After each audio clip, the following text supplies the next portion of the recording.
स्वागत है तुम सबका एक और नई वीडियो में। सबसे पहले इस बारे में बात करते हैं कि इस वीडियो में मैं क्या करने वाला हूँ, या तुम लोग क्या करोगे, या हम सब मिलके क्या करेंगे। तो मिसलीनियस एक्सरसाइज जो है उसके एग्जांपल्स को हम देखेंगे। तीन ही एग्जांपल हैं, 26, 27 और 28। तीनों के तीनों इसी वीडियो में ले लूँगा मैं। और अगर तुम्हें किसी भी एग्जांपल पे डायरेक्ट स्किप करना है, तुम्हें लगता है तुम्हें 26 आता है, 28 देखना है या 27, तो डिस्क्रिप्शन में टाइम स्टैम्प्स हैं और जो नीचे टाइमलाइन आ रही है उस पर भी तुम क्लिक करके स्किप कर सकते हो। ये तो हो गई इस बारे में बात कि हाँ आज हम करने क्या वाले हैं। अब देखो कि जो इम्पोर्टेंट बात है वो सुनो। इम्पोर्टेंट बात ये है कि मिसलीनियस को बहुत ही कम बच्चे देखने आते हैं। ये तो तुम्हें फैक्ट पता ही होगा कि जो जिनको पास होना होता है वो सोचते हैं बस कि एक्सरसाइज कर लेते हैं, मिसलीनियस कौन करेगा। लेकिन अगर तुम इस वीडियो पे आए हो ना मिसलीनियस को देखने के लिए या फिर उसके एग्जांपल्स को देखने के लिए, तो तुमसे बढ़िया इंसान नहीं है भाई दुनिया में। और अब आ ही गए हो तो इस वीडियो को लाइक भी कर दो। अब शुरू करते हैं।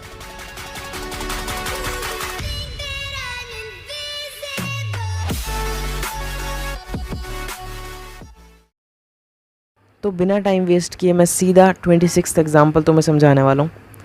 26 एग्जाम्पल को समझने के लिए सबसे पहले रीड करते हैं और फिर कुछ बातें बताऊँगा, वो सुनना ध्यान से। If A is equals to this matrix, एक मैट्रिक्स हमें गिवन है, cos theta sine theta minus sine theta cos theta, 2x2 की मैट्रिक्स है, कुछ ज़्यादा मुश्किल नहीं है।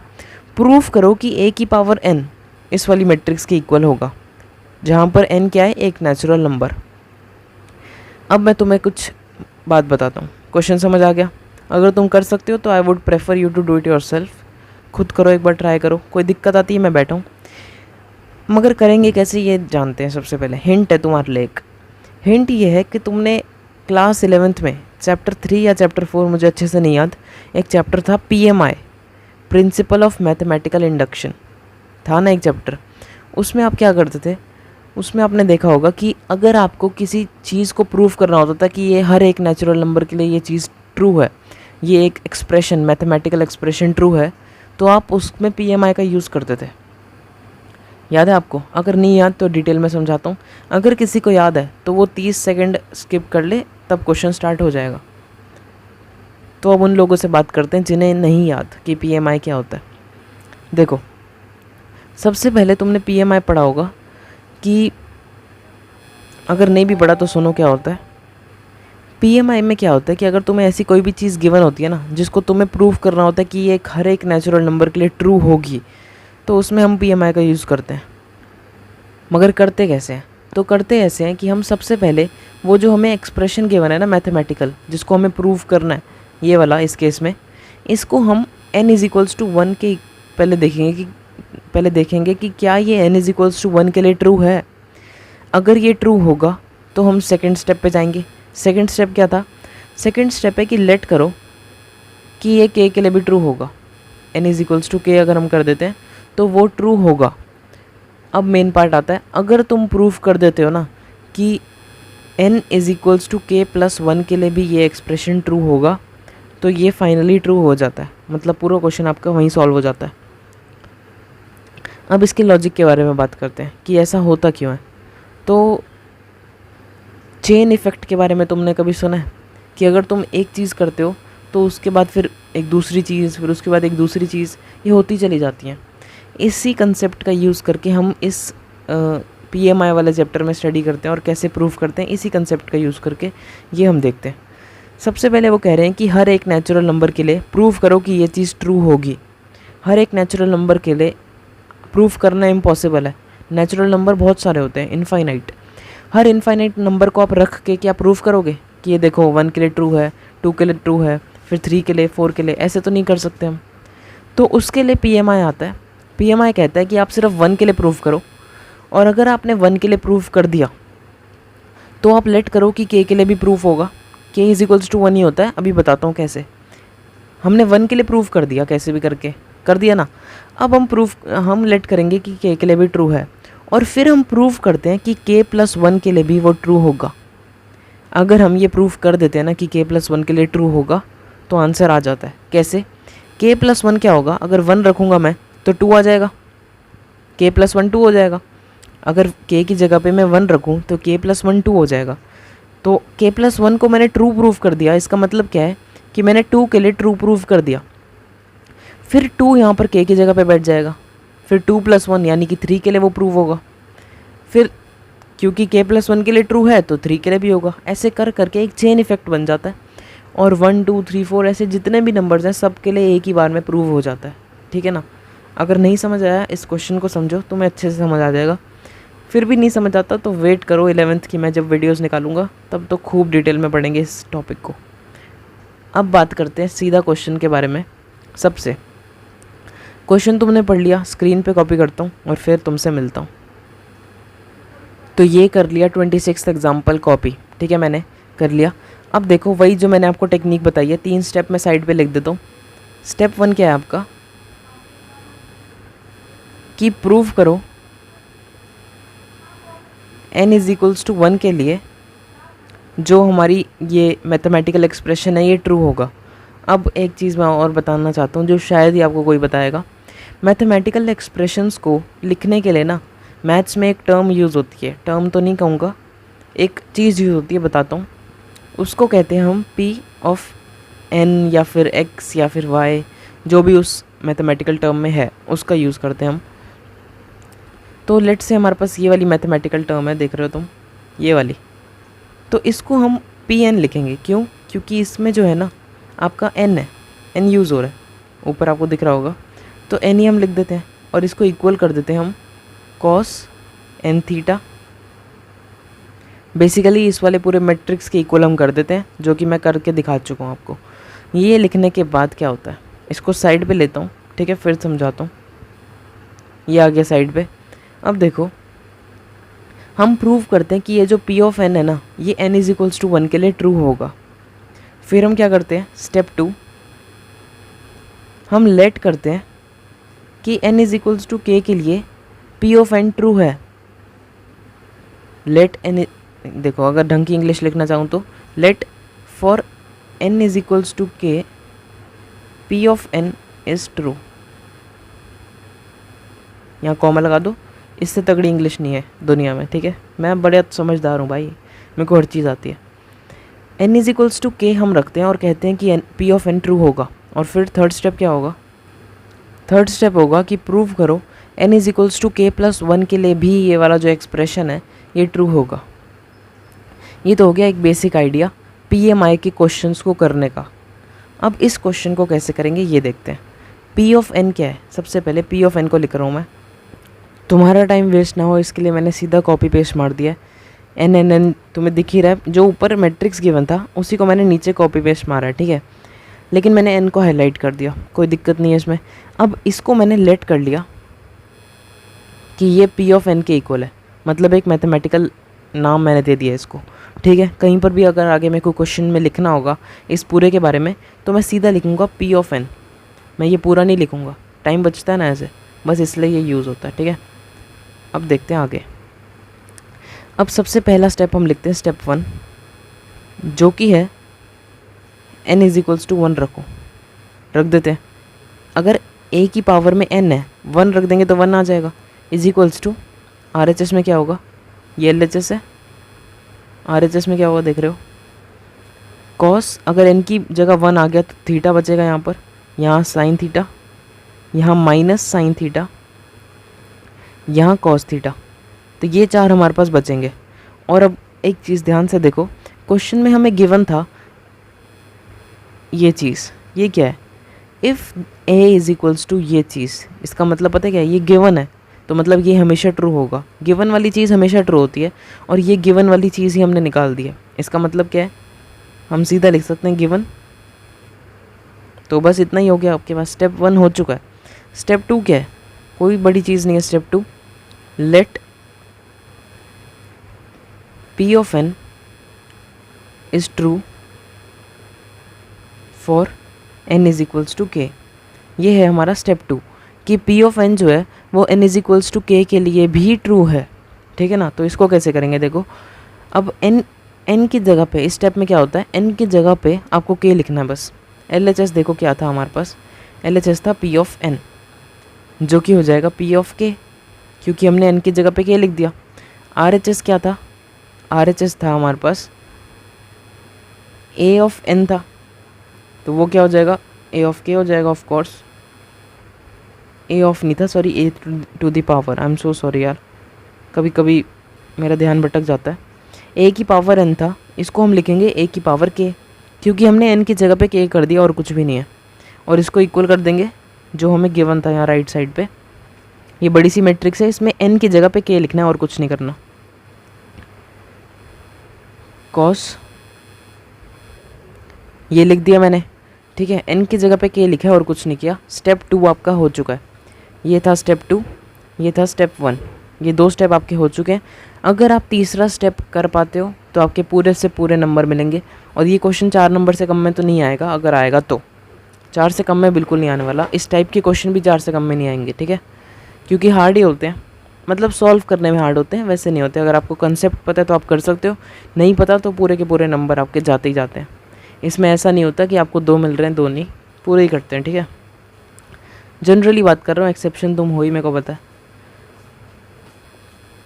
अब देखते हैं स्टेप 3।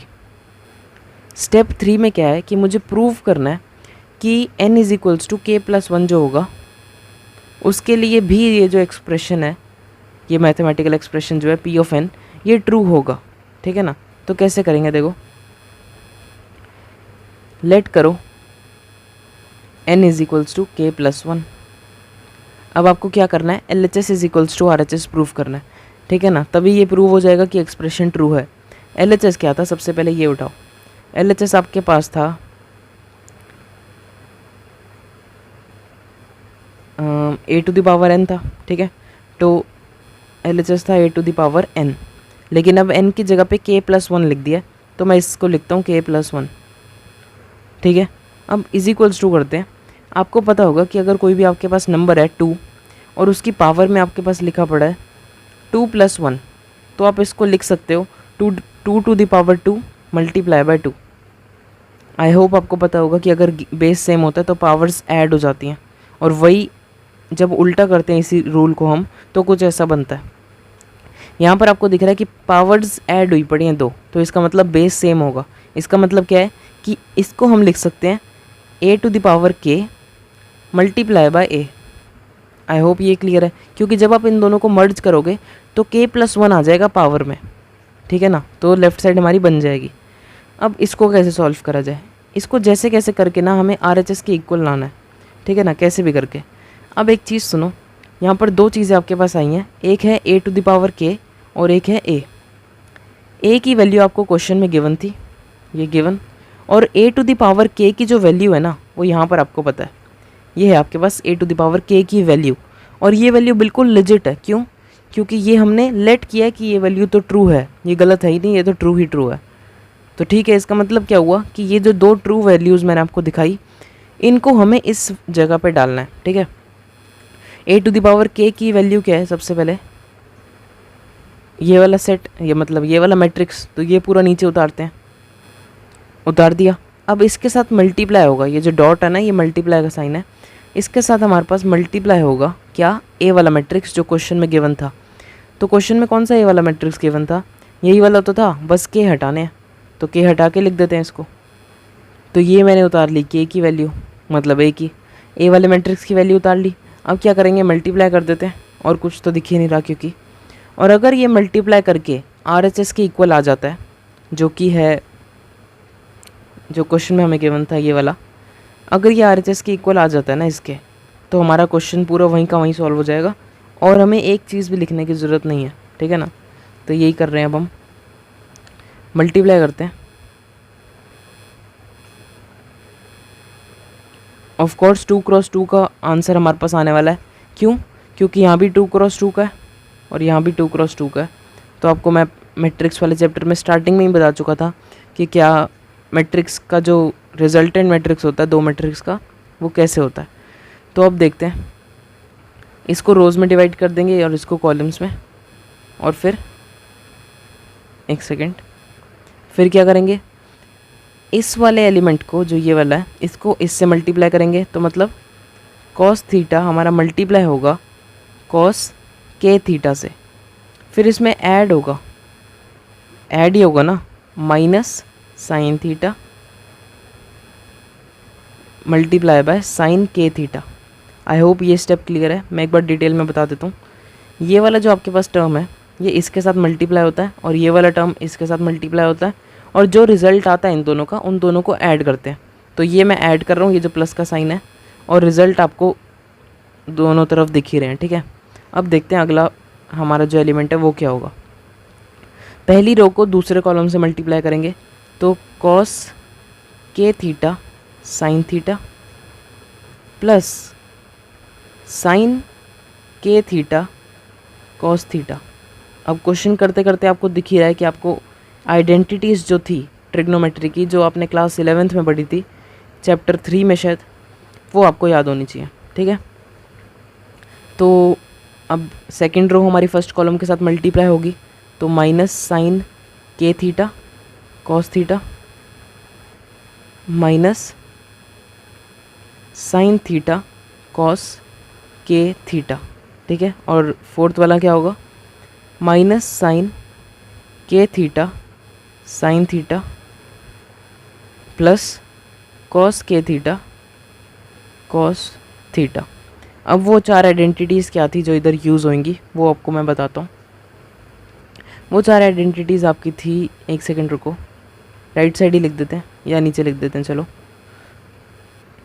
एक थी आपके पास कॉस ए प्लस बी की, क्या थी ये, cos A cos B minus sine A sine B, अगर आपको याद हो तो। दूसरी थी हमारे पास कॉस ए माइनस बी की, क्या थी, कॉस ए कॉस बी, यहाँ पर माइनस की जगह पे प्लस आता था, plus sine A sine B. फिर हमारे पास यही दो identity same to same sine के लिए भी थी, तो साइन ए प्लस बी था एक हमारे पास, और एक था साइन ए माइनस बी था। अब साइन वाली आइडेंटिटीज़ की खास बात ये थी कि जो प्लस अगर इधर होता था तो इधर भी प्लस आता था, इधर माइनस होता था तो इधर भी माइनस आता था। और यहाँ क्या होता था, sign A cos B plus cos A sine B. इनको अब याद कर लो तो ज़्यादा बेटर है। और यहाँ था हमारे पास वही same sign A cos B minus cos A sine B. तो ये चार आपके पास आइडेंटिटीज़ थी, ये चार आपको याद होनी चाहिए। अब क्या कर रहा हूँ मैं, एक बार देखते हैं। सबसे पहले तो कलर चेंज कर देते हैं इसका, कुछ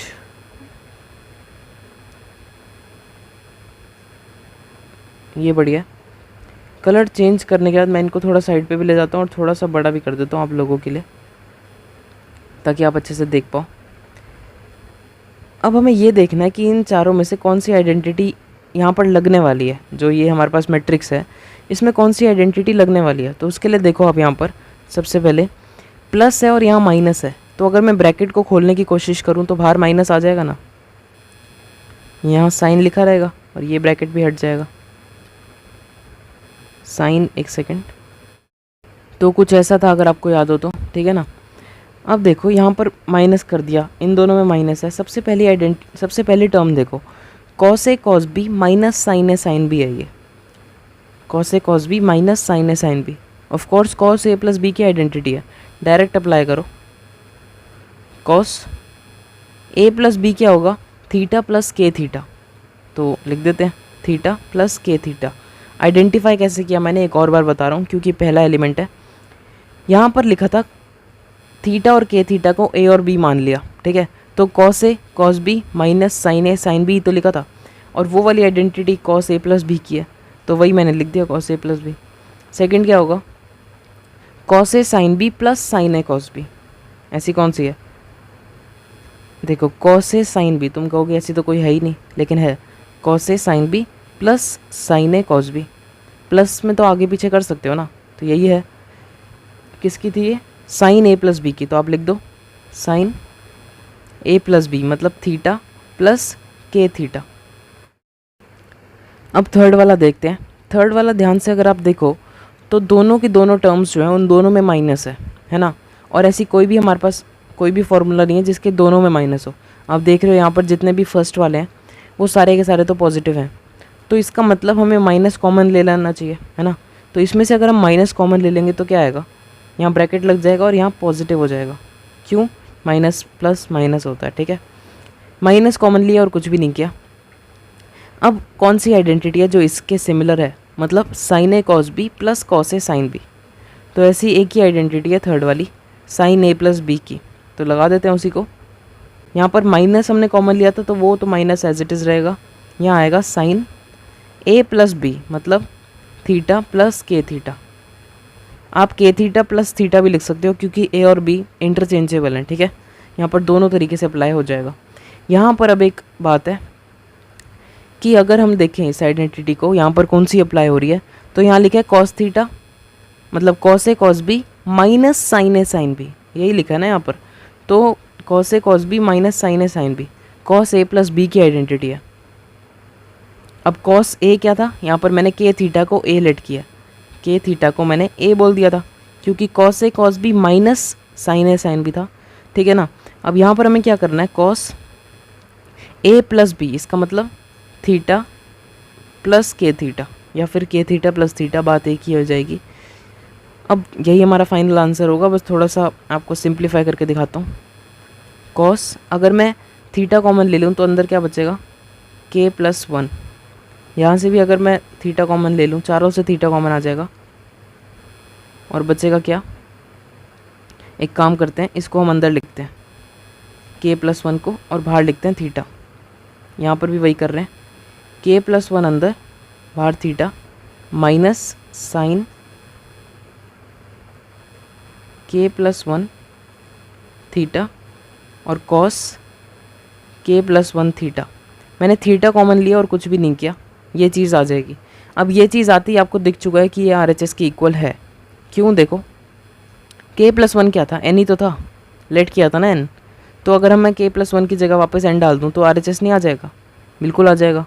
अगर के प्लस वन के लिए वो चीज़ ट्रू हो जाती है तो वो क्वेश्चन हमारा वहीं ख़त्म हो जाता है और ये क्वेश्चन यहीं पर ख़त्म हो जाएगा।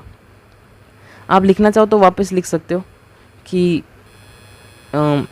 ऐसे लिख सकते हो आप, since for n is equals to k plus one p of n is true, this implies that p of n is true for all n belongs to natural numbers। ये for all का sign होता है। for all मतलब हर एक n के लिए जो कि नेचुरल नंबर का है p of n ट्रू होगा। ये क्वेश्चन यहीं पर ख़त्म हो जाता है। आई होप आपको समझ आया होगा और मुझे लगता है ज़्यादातर बच्चे इसी क्वेश्चन को देखने के लिए आएंगे इस वीडियो में, ठीक है ना। तो क्योंकि 27 और 28 तो काफ़ी आसान है, मतलब उनकी इतनी वर्थ नहीं है मिसलिनियस की, लेकिन फिर भी रख दिए गए हैं। तो अब 27 देखते हैं। 27वां क्वेश्चन कह रहा है कि अगर ए और बी दो सिमेट्रिक मैट्रिक्स हैं सेम ऑर्डर के, तो शो करो कि ए बी सिमेट्रिक तभी होगा, इफ़ एंड ओनली इफ़, तभी ए सिमेट्रिक होगा जब ए और बी कम्यूट करें। कम्यूट का मतलब ये होता है कि अगर ए बी निकालूँ मैं और बी ए निकालूँ तो इसकी वैल्यू सेम आएगी। अगर वैल्यू सेम आती है तो हम कहते हैं कि ए और बी आपस में कम्यूट करते हैं, ठीक है ना। तो इसको कैसे करेंगे, बहुत ही ज़्यादा आसान है। ये दिखने में जितना मुश्किल लग रहा है आपको उतना ही ये आसान है। देखो क्यों, बोर्ड पे चलता हूँ पहले फिर समझाता हूँ। तो ये रहा 27 क्वेश्चन आपकी स्क्रीन पे, आई होप विजिबल है फ़ोन में भी। कह रहे हैं कि ए और बी सिमेट्रिक हैं, इसका मतलब क्या होगा, सॉल्यूशन यहीं से स्टार्ट हो रहा है। अगर कोई मैट्रिक्स सिमेट्रिक होता है तो इसका मतलब उसका ट्रांसपोज उस मैट्रिक्स के इक्वल होता है। तो A transpose is equals to A और B transpose is equals to B. ये चीज़ तो हमें गिवन हो गई, सही है बात, बिल्कुल सही है। शो करना है कि ए बी सिमेट्रिक तभी होगा जब ए और बी कम्यूट करेंगे। एक चीज़ आपको मैंने बताई थी कि अगर हम ए बी का ट्रांसपोज निकालते हैं तो वो आता है B transpose multiply by A transpose. एक प्रॉपर्टी थी ये और इसको वेरीफाई भी किया था मैंने आपके सामने। इसका रीज़न भी मैंने कहीं ना कहीं आपको बताने की कोशिश की थी, ठीक है। अब देखो, अगर ए और बी सिमेट्रिक होंगे तो सिमेट्रिक की तो यहाँ पर अगर मैं एक चीज़ देखूँ आपको, तो हमें दिख रहा है कि अगर ए ट्रांसपोज यहाँ पर लिखा है, इसका मतलब ए ट्रांसपोज और बी ट्रांसपोज तो ए और बी के इक्वल है, तो बी ट्रांसपोज की जगह बी लिख देते हैं, ए ट्रांसपोज की जगह ए लिख देते हैं। ये तो बी ए के इक्वल आ गया। लेकिन अगर ए बी को सिमेट्रिक होना है तो इसका मतलब ए बी का जो ट्रांसपोज होगा वो ए बी के इक्वल होना चाहिए। सिमेट्रिक की यही तो कंडीशन है। देखो, ए ट्रांसपोज ए के इक्वल होगा तभी ए सिमेट्रिक होगा। ऐसे ही अगर ए बी लिखा पड़ा है और उसका ट्रांसपोज हम निकाल रहे हैं तो वो ए बी के इक्वल आना चाहिए तभी ये सिमेट्रिक होगा। इसका मतलब क्या है कि ये इस वाली चीज़ को हम इक्वल करना पड़ेगा ए बी के। इसका मतलब क्या हुआ, B A is equals to A B. अगर ये चीज़ होगी तभी ए बी सिमेट्रिक होगा, और यही हमें प्रूफ करना था कि अगर ये दोनों कम्यूट करते हैं तभी ये सिमेट्रिक होगा, अदरवाइज़ कोई ऑप्शन नहीं है। तो ये प्रूव हो गया और कुछ नहीं करना।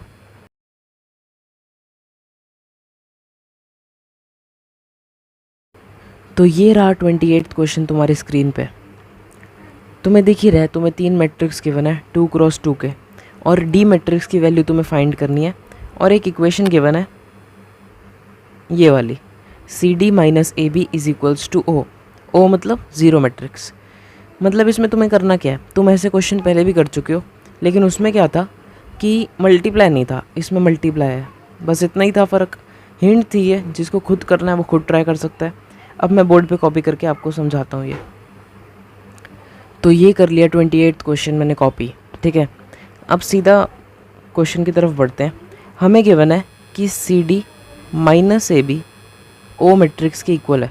इसका मतलब क्या होगा, इसका मतलब ये होगा C D is equals to A B. अगर ए बी को मैं राइट साइड ले जाऊँ तो यही तो हो जाएगा इसका मतलब। अब जिन बच्चों को लग रहा है कि ये कैसे किया वो सुनो, बाकी 20 सेकंड आगे चले जाएं।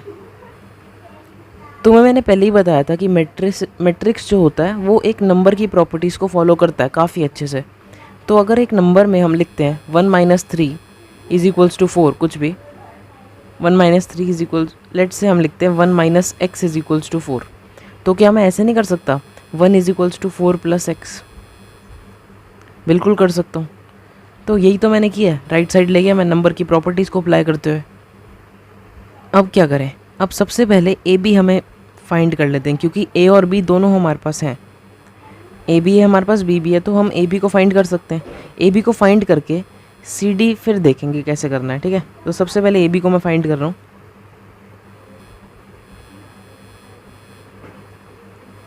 ए बी इज इक्वल टू, अब तुम्हें पता है कि ए तुम्हें आगे ही लिखना है, बी ए हो जाएगा नहीं तो अगर तुमने ए को पीछे लिख दिया तो और उसका आंसर अलग आएगा, ठीक है। तो ये हमारा ए और ये रहा हमारा बी, ये हो गया आपका। अब देखो मल्टीप्लाई करते हैं इसको। मल्टीप्लाई कैसे करेंगे, और अगर किसी को भी बैकग्राउंड नॉइस आ रही है मतलब कुछ भी, तो आज के लिए यार उसको इग्नोर कर दो, ठीक है। मैं कोशिश कर रहा हूँ कि वो ना आए, काफ़ी दूर बैठा हूँ मैं, बट फिर भी ठीक है। अब कैसे मल्टीप्लाई करेंगे, इसको रोज़ में डिवाइड कर दिया और इसको कॉलम्स में, ठीक है। और जो फर्स्ट रो इसकी है वो इसके फर्स्ट कॉलम से मल्टीप्लाई होगी और हमें फर्स्ट एलिमेंट मिलेगा फाइनल मैट्रिक्स का, ठीक है। तो 2 इंटू 5 10, -1 इंटू 7 -7, ठीक है ना। सेकंड फिर क्या होगा, फर्स्ट रो को सेकंड कॉलम से मल्टीप्लाई करना है, तो 2 इंटू 2 4, -1 इंटू 4 -4 होता है, ठीक है। फिर यहाँ पर आएगा अब सेकंड रो को फर्स्ट कॉलम से, तो 15 + 28 आप शायद कर पा रहे होगे, और यहाँ पर आएगा 6 + 16, ये हमारा मैट्रिक्स हो जाएगा। तो फाइनल आंसर क्या बनेगा, 10 - 7 3, यहाँ 0, यहाँ 43 और यहाँ पर 16 + 6 22 होता है शायद। तो ये आपका ए बी आ गया। लेकिन हमें तो डी फाइंड करना है ना, तो डी कैसे फाइंड होगा, देखो ए बी को यहीं पर लिख दो, यहाँ पर इसको 1 इक्वेशन के नाम दे दो कि ये 1 है, ठीक है। अब सी डी को देखते हैं।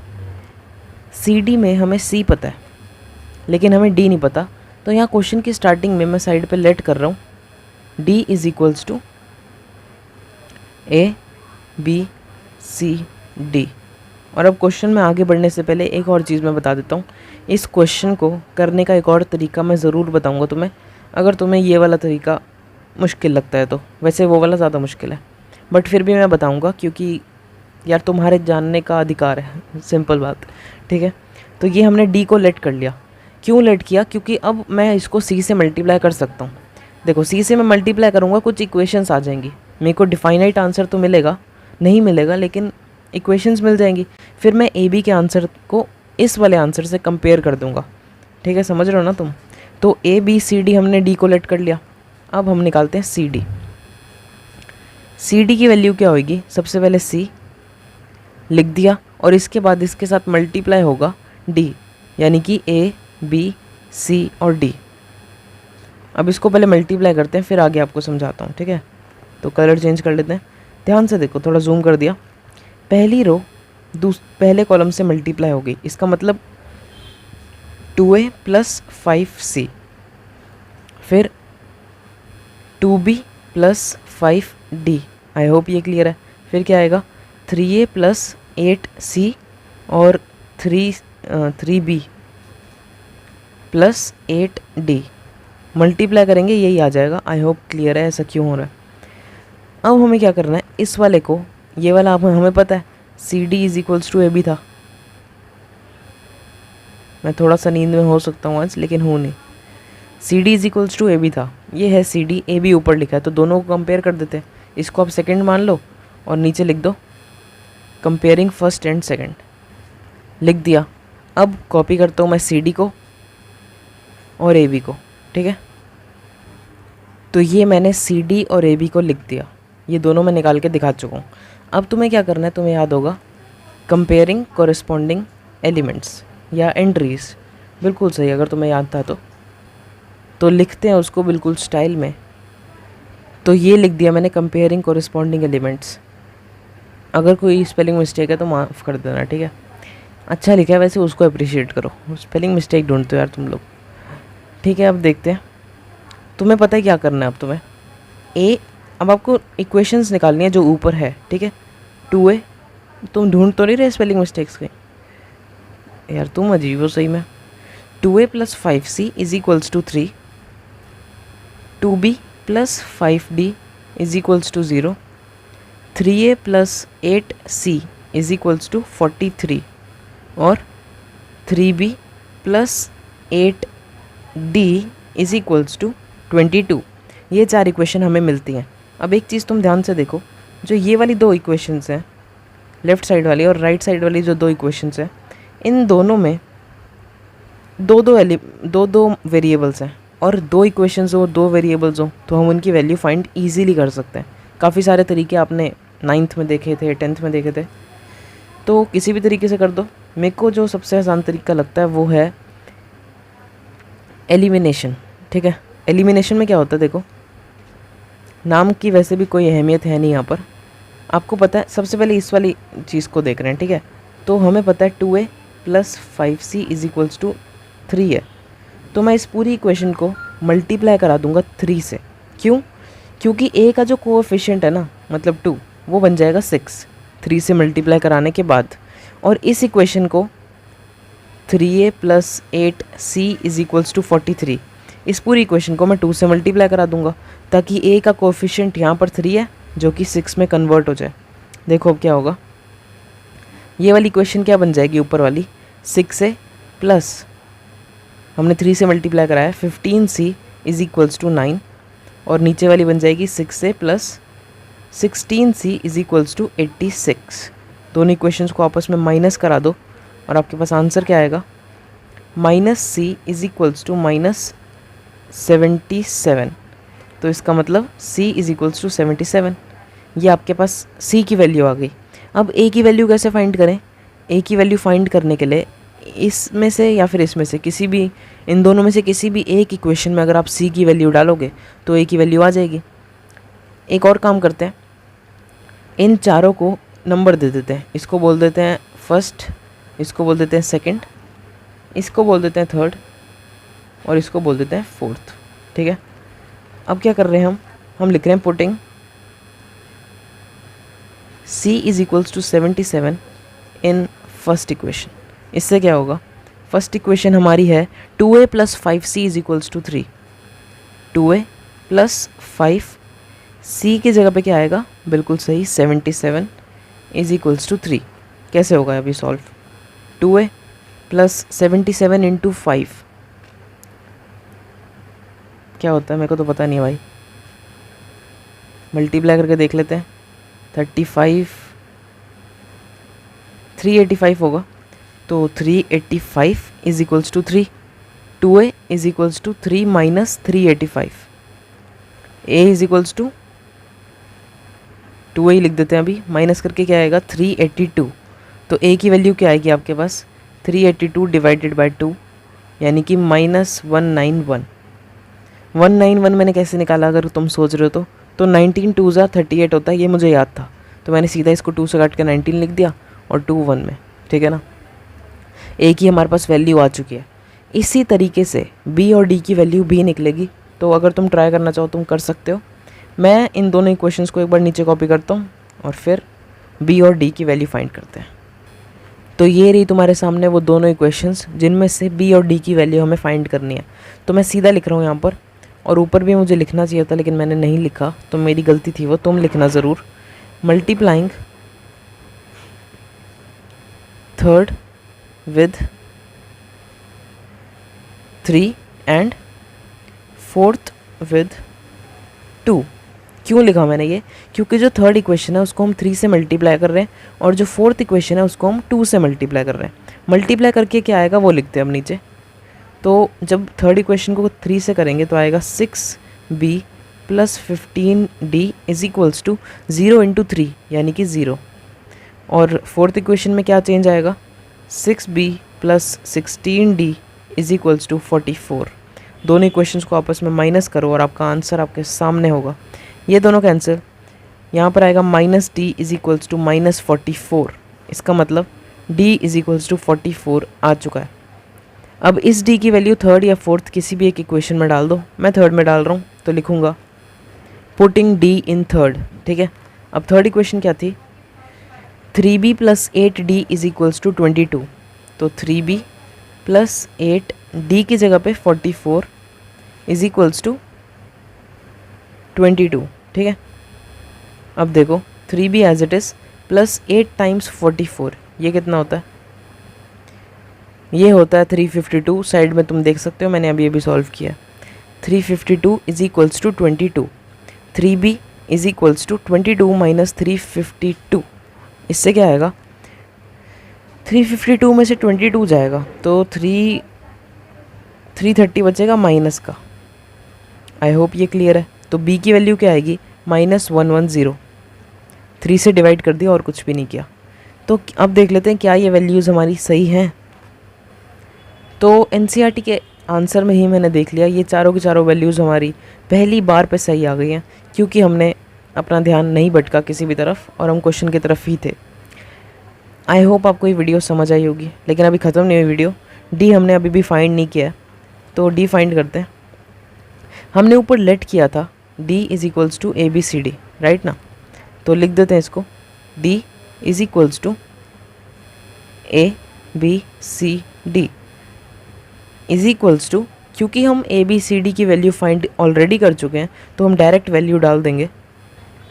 ए आया था हमारे पास माइनस का 191, बी तुम्हें ऊपर दिख ही रहा है माइनस 110।